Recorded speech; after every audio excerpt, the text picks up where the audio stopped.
So how, when, and why were dogs first domesticated? The answer to those questions will show us how the modern world has fostered antisocial behavior.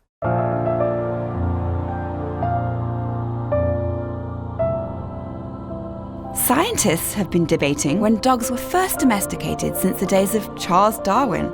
A 2013 study published by the Science Journal analysed the genomes of 18 ancient wolves and dogs before comparing them to their present-day relatives.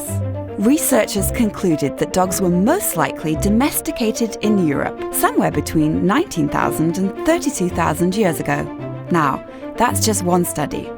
Regardless of who is right, we now believe that wolves began to follow human hunters in order to take advantage of the scraps left behind on the carcasses of human prey.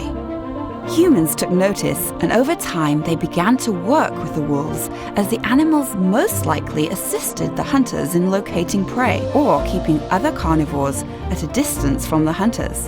At some point, these humans began to raise pups in order to help with hunting. This is domestication in its most basic form. Over the course of many, many years, we formed tighter bonds with these animals as they filled important roles in our hunting and gathering society. They became our protectors and stood guard over our property and livestock. They helped with hunting and herding, and we rewarded them with food and shelter. The dogs would wait, then work, then get food.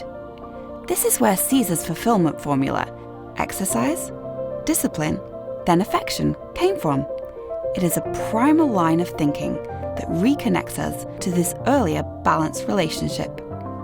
Back then, humans did not throw birthday parties for dogs, did not buy them funny sweaters or hats, and certainly did not let them live in the house like we do nowadays.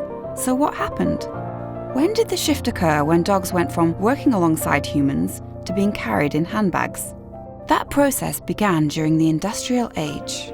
It was around 1760 in England when humans began replacing hand tools with power-driven machines.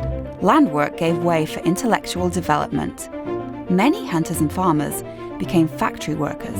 People began moving to cities, often living in cramped housing, reducing the open land that earlier societies enjoyed. And, as a result, dogs moved indoors, enclosing them for the first time in their species' history. Since then, humans have worked tirelessly to adapt to this new age of modernization. We've seen a shift in human energy that increases stress over things like money, career, and security, just to name a few. And our dogs have picked up on it.